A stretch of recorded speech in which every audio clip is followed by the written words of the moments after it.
Speed of the leader, speed of the team, says John Maxwell.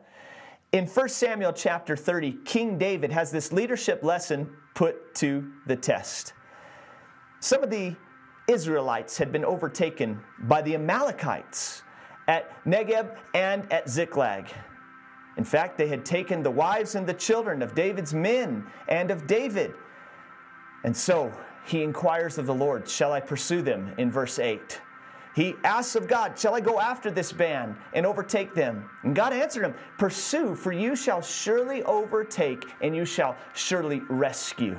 He takes 600 men with them, and they get to the brook of Bezor, and 200 of them are exhausted. They can go no further. So David has a choice. Do I stay behind? Do I go at the pace of the people who can't keep up? Or do I press forward? He presses forward. They get to the Amalekites and they rescue the wives and the children.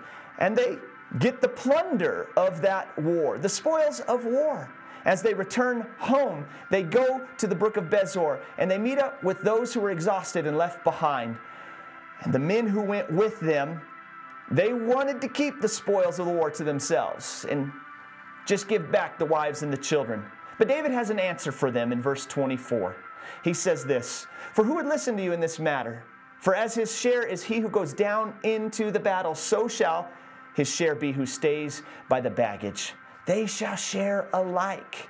You see, David recognized that God gave them a vision to go and rescue their people, and that some could not keep up with that pace, but it was important to continue forward.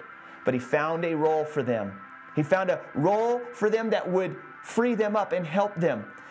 The 200 who were exhausted needed to stay behind and watch the baggage, which actually lightened the load and made them faster and more effective.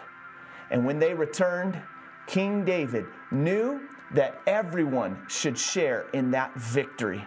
In the New Testament, we see this play out where we're the body of Christ. One body, many parts. We all have a role to play.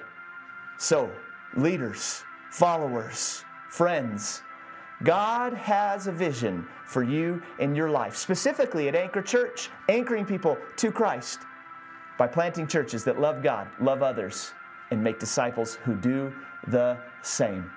Let us press forward with that vision and specifically fit into the role that God has designed for us so that we can accomplish God's will for Anchor Church for such a time as this.